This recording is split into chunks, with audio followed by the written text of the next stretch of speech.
In the last part of this aquarium painting tutorial, we painted in some of the blurry background, that out of focus lens effect. So in this one, we're just going to pick up from where we left off. Like always, I'm including the high resolution photo of my completed painting up on the left side of the screen. We're going to start on the right here and just start working our way down. I have the color black in my airbrush. It's reduced about 30%, spraying around 25 psi here, and I'm working on adding the black value in just behind these two rocks in my completed painting. My camera angle wasn't so great here. I was zoomed in a bit too far, so I do apologize for that, but I'm keeping my airbrush a little bit farther back from the surface, maybe about 4 inches or so. And the reason for that is just what I talked about in the first part of this video. The focal plane is the fish itself. That's the sharpest area in focus, and then in the background, everything starts to get blurrier and blurrier. And so these rocks in the background are pretty blurry, so a way that I can get that overly soft effect is just by spraying at some distance between the airbrush and the panel. Again, I'm about 4 inches back, and I'm allowing the airbrush to do what it does best, atomize the paint so it gives a very soft, overly blended effect.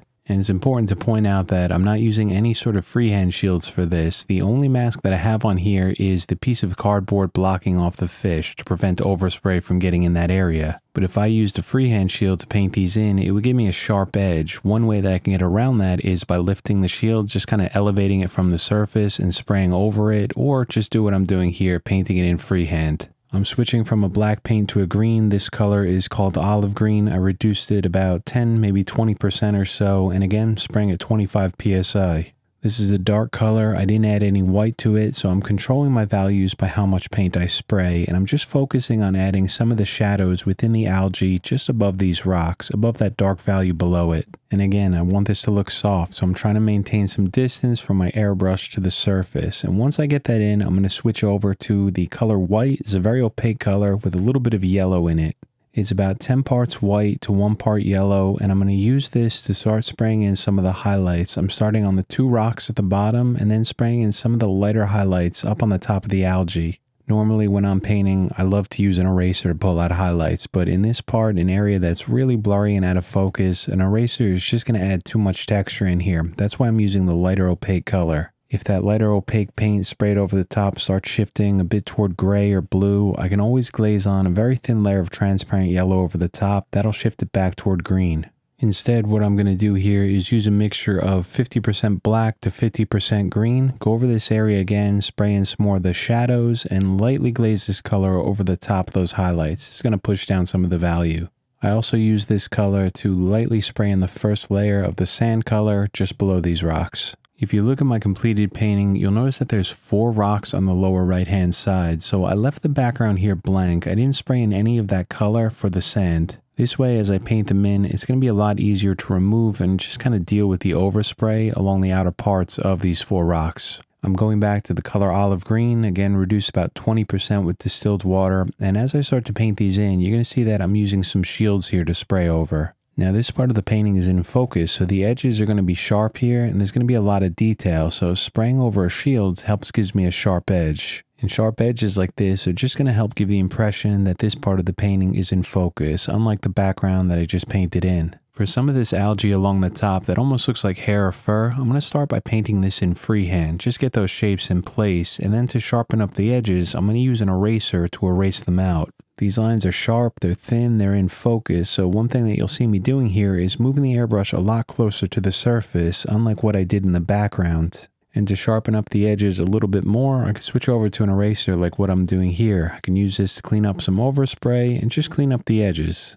And as I work on this part of the painting, which is fairly detailed and in focus, I'll be switching off between soft erasers, kind of like traditional pencil erasers, and more aggressive ink erasers. Once that green is down, I'm switching over to the color sepia, and I glazed a light amount of that within the center of the rock. Then I'm using my soft eraser, paying attention to my reference photo, and just pulling out some of the highlights where I see them. And now again, because this part of the painting is within focus, I can start using this eraser to really pull out these highlights and add texture. It's going to make everything look sharp and defined. And again, just like always, I am controlling the values of how bright these highlights are by how much pressure I use on that eraser. I'm switching off between a few different ones. Like if I need a really bright highlight, I'll use an aggressive one. I might even wet the tip very lightly with some water. That helps remove the paint, pull out a really bright, almost specular highlight. Once I get all those highlights and textures in place, I'm switching over to the last color for this, and that's black. I have it reduced about 50% with some water, and I'm starting to spray in the shadows, just darkening everything up, especially along the bottom where the cast shadow is going to be below it. You can see I also lightly sprayed in the cast shadow underneath, just doing it freehand because I want it to be very soft. If you're just starting out in painting or drawing, it might be difficult to tell where the major light source is within this painting, but one of the easiest tricks, doesn't matter if it's a person or an animal, is to look at the eye. Try to pay attention to where the specular highlight is. You'll see in the fish, the blue Tang in the center, that the specular highlight within his eye is on the top. It's just slightly off to the left too, so that means all the shadows are going to be below and slightly over to the right. And so as I'm painting in these rocks, I'm thinking about that. I'm just lightly painting in some of this black paint below and to the right of each one. That makes it look like there's a cast shadow along the sand. And so I follow that same technique for the two rocks over to the right. Now this rock below at the bottom is actually slightly out of focus again. This one's not within the focal plane like the 2 or 3 above it. So for this one, I'm using the same technique by starting with the olive green, but I'm trying to keep some distance from my airbrush to the surface. When I erase, I only use a soft eraser, and I try to erase out even values of paint, not to add too much texture within it. And when I switch over to the color sepia, like I'm doing now, I'm not using any sort of shield to spray over. I don't want a sharp edge here. I want the edges to slowly fade out into the background. This way it just makes it look like it's out of focus. Once I got this painted in, I realized that the highlights were still a bit too dark. So to lighten them up, I'm going to use an eraser. Again, this is a soft eraser, and I'm trying to evenly erase the paint, overlapping strokes. Instead of small dots or scratch marks, which is going to look like texture, I'm trying to pull out large values of light, so it's going to make this look like a softer highlight. I use more pressure on the soft eraser within the center where the highlight's brighter, and as I start working my way out to the areas where it gets a little bit darker, like into the midtones, I use less pressure. This way I can get a very subtle gradient with that eraser where it goes from very bright in the center and starts to fade out. At this point, all the rocks are in place. We have the background painted in, so it's time to add some color for the sand. Now, for this one, I have a mixture of 50% black to 50% olive green. It's a very dark color. I have it reduced about 20%, so about 10 parts paint to 2 parts of water, and I'm just lightly spraying this within the background. It's very important that I don't get any of this green color into the placement of where the fish is going to be. So you'll see me using that piece of cardboard, which I have custom cut to fit the fish, just to mask it off. I line the edge of the cardboard up with the lower part of the fish, and then I lightly spray paint over to the right. And it's doing 2 things for me. One is it's going to give me a very sharp edge where I spray over it. And the other, like I just mentioned, is to prevent any sort of paint or overspray from getting on the place where the fish is going to be. Below the fish, there's this very dark value in the sand. I'll point it out on the left side where my completed painting is, and that's the cast shadow from the fish. And this is going to have some darker values in it, but like always, I'm starting out very light. I'm just using that mixture of green and black to spray in the placement of it, and then I'm using some erasing to just erase around it, kind of sharpen up some of the edges and pull out some highlights. And then for these rocks along the lower right-hand side of the painting, I'm just using this transparent sand color to spray right over the top. It's going to darken them up a little bit, but that's not a big deal because I could use my eraser, bring the highlights right back out. My main goal here is to get some color down where the sand is going to be. That's going to give me something to erase into so I can start building up the texture within here. And there's a lot of texture. I covered a fair amount of this within the first part of this video, but I'll go over it again quickly here just to give you an idea of what I'm doing. I'm working on the left side here where I have some paint down. I already started building up some texture, and you can see what I'm doing is just kind of erasing into the paint, scuffing up parts of it, trying to pay attention to where I see areas of light. I know where those areas of light are going to be just from paying attention to my reference photo. As I look at that, I squint my eyes, try to see where I see transitions of value from light to mid-tone to dark, and then I just replicate them in my painting using that eraser. And a really big factor to the type of texture that I'm getting is dependent on the type of eraser and the way that I'm using it. So if I'm using a soft eraser with a light amount of pressure, overlapping strokes, I can get some softer highlights. I can also use a very, very soft eraser like a kneaded one that I showed in the first part of this video along the top to pull out some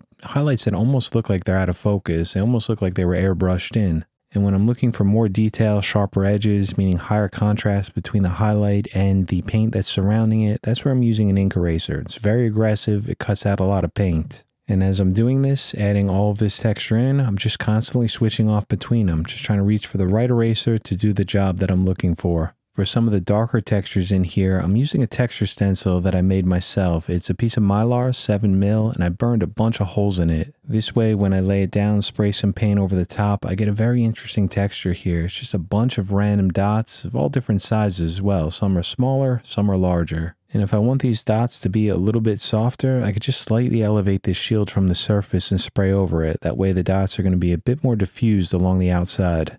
But one thing about any reductive technique like erasing paint is it obviously lightens up values. You may notice that some parts get a little bit too light. With an airbrush though, this is not a problem. Because if I notice that an area is getting too light, I just switch back over to my airbrush, lightly glaze some of this color right over the top of it. That's going to help darken it up, and that texture is going to remain if I'm using a transparent color. It's going to be right there underneath. It's just going to be a bit darker. Moving right along to the next part, what I'm doing here is painting in the texture within this cast shadow of the fish right on the sand bed. I'm using the color sepia in my airbrush, and there's a lot of dark values within this texture, so instead of erasing, what I'm doing here is painting it all in with my airbrush.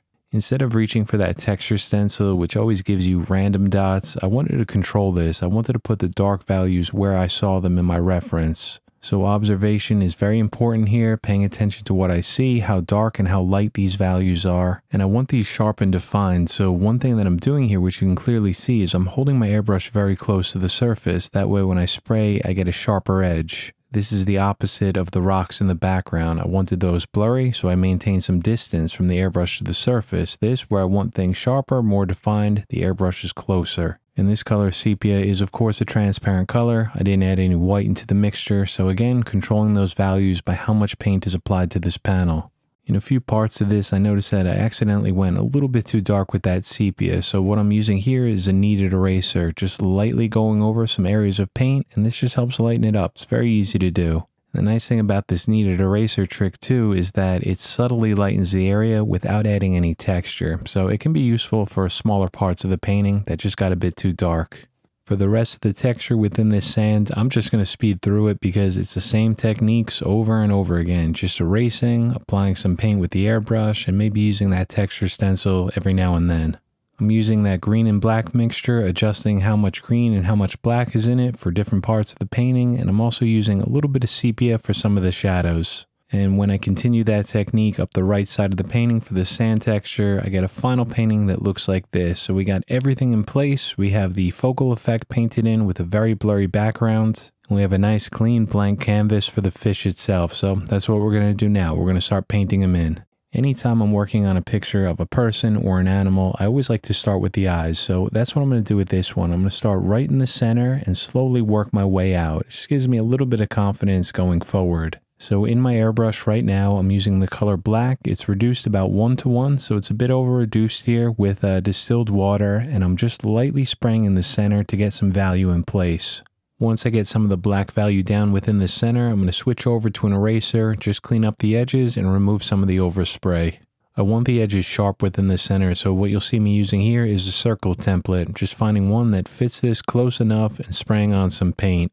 And then for the outer contours of the eye, doing the exact same thing, just using a larger circle. I just found one that fits close enough, and I'm just spraying in the lower left-hand side of it. The eye itself is a pretty dark value throughout. It's basically black and a very dark blue, so I want to slowly build up to those values because there are some transitions in here. It's not a single color of black. There are some highlights and some midtones, so what I'm doing is painting in some of them freehand and then going back to that circle template to line it up along the right side and spray some paint in. And once I get those in, I have the boundary of the eye here, so I'll use my eraser to pull out some of that specular highlight that I'm seeing along the top, and then some freehand work with the airbrush for some of the shadows. But I'm always following that process of slowly building up to the darker and darker values. If anything gets really dark in here, I'm going to have a hard time cleaning it up with the eraser. I'd have to use an opaque paint, so I don't want to do that. I want to take my time with this. When I need the edge or the contours darker, I use that circle template, line it up and spray some paint on, and then the rest of this I'm just doing freehand, slowly building up more and more black paint.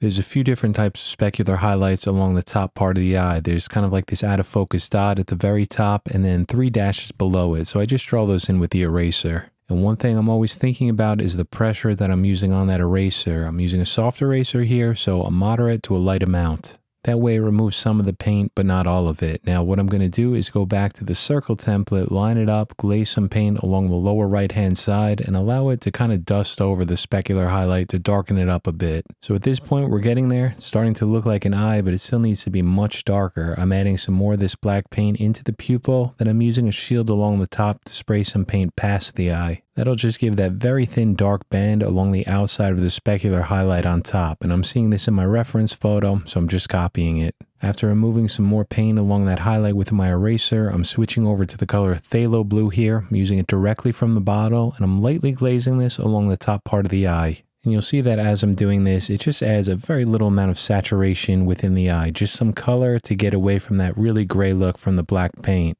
I'm going to use the other part of the stencil that I cut out to line up with the left side of the fish and spray some paint over to the right. Now the color that I'm using for this is ultramarine. I'm just spraying a very light amount of this right now so I can see where the edge of this fish is going to be. It's going to help me later as I start to build up the values within here. I'll use some phthalo blue directly from the bottle to spray in the left side of the iris, soften up that edge and darken it up. And then I'm going to use some over-reduced black paint for the shadow and texture just below the eye. It's about 2 parts water to 1 part paint. I'm using some freehand shields to help me paint in the sharper edges that I'm seeing, and then I'm using an eraser to lighten up some of the highlights and lighten up the left edge of this. For the darker values in the center, I spray them in freehand. It's a transparent color here, so the more I add, the darker it's going to get. Before I start spraying these blue hues onto the fish itself, I want to do a little bit more work with the eraser to add some of the detail and clean up some of the things that I'm seeing within the eye. And this is good enough for now. The eye still needs plenty of work, but what I want to start doing is adding some of the blue paint into the fish. I want to get something down so I can start adding some texture and adjusting the values. So first thing up, I'm using that custom cut shield to line up with the left side, spray some paint on, and I'm trying to spray an even value of paint. I don't want to go too dark with this, and I'm not looking to add shadows in yet.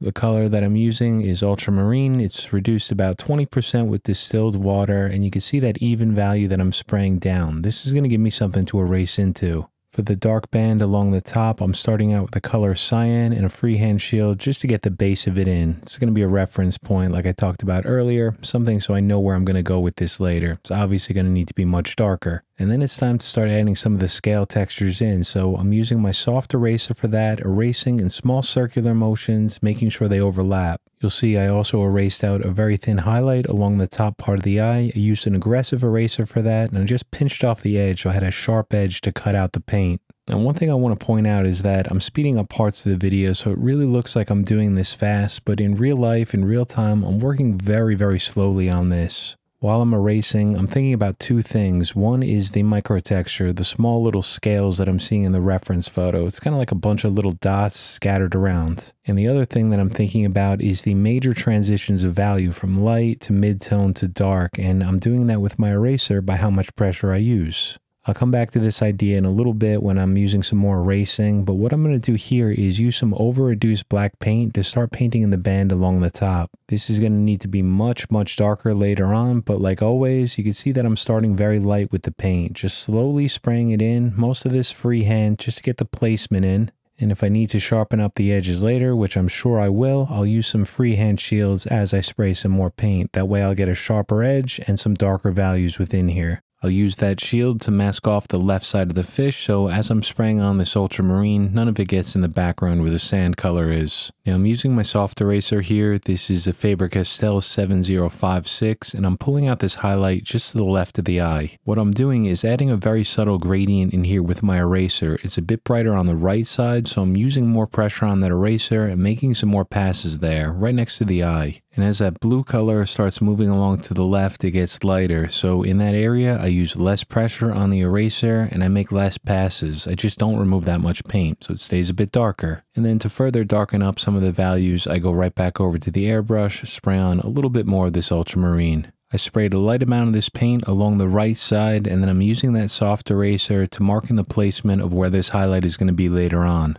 I'll switch back over to this over-reduced black paint and start painting in this band above the eye, which continues all the way across the back. For a few of the sharper edges, I'll use a freehand shield to lightly spray over the edge, then I'll fill in the rest freehand. And while I'm working on this, you'll see a few times I just add a little bit more paint into the eye, some areas that I notice need to be a bit darker. And along the top, I just used a ripped piece of paper as a freehand shield, spray some paint up. That gives me that sharp edge. Just keeping everything light now. We'll darken it up later on because there is going to be texture within here as well. To get the mouth in place, I'm using that freehand shield to mask off the background and using the color black, again, over reduced. I'm also using some freehand shields. Like here, I'm using a double mask, one to mask off the background and another freehand shield along the top part of the mouth. Then when I spray over this, I don't get any paint within the background and I get a sharp edge on top. Then I just continue with those freehand shields, lining it up with the drawing, spraying some paint down. That gives me some separation between the mouth and the blue hues surrounding it. There's some highlights along the center, so a little bit of erasing with the soft eraser to brighten those up. And then I'll add a light glaze of this black paint over the top just to push everything back.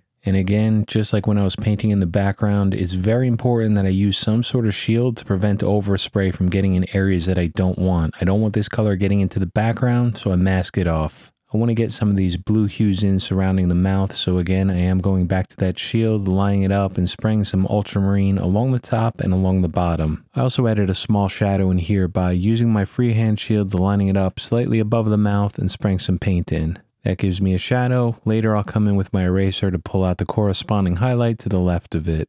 And the last thing that I want to do here is get some of this blue along the right side of the mouth. So again, lining up my stencil and I'm spraying some paint on, focusing a little bit more toward the bottom. So we get a very subtle gradient in here. It's darkest at the bottom, gets a little bit lighter as it moves up. At this point, we're at the 20-minute mark of this video, so I think it's a good time to wrap it up. We got all that background painted in and we started the fish. In the final part of this one, which will be a public video up on the channel within a few weeks, I want to spend at least a good 20 minutes talking about all the ways that I added the texture in here. It's just like what I covered earlier in this video, but I did use a few different tricks to get some more subtlety in this one, so we'll talk about that one in a few weeks when we get to it. So thank all of you so very much for being here. I hope you enjoyed this video, and like always, I want to say thank you so much for the very generous support of the current channel members, which are scrolling up on the screen right now. I'd like to welcome the newest channel member this week, that's Bianca, and a welcome back to Finn and Airman at a very generous tier 3 for resubscribing. So thank you guys. I hope all of you have a great week, and I really hope that you can get some time in either drawing or painting. It's a great thing to do and it's important. So be well, everyone. I'll see you back here next Friday.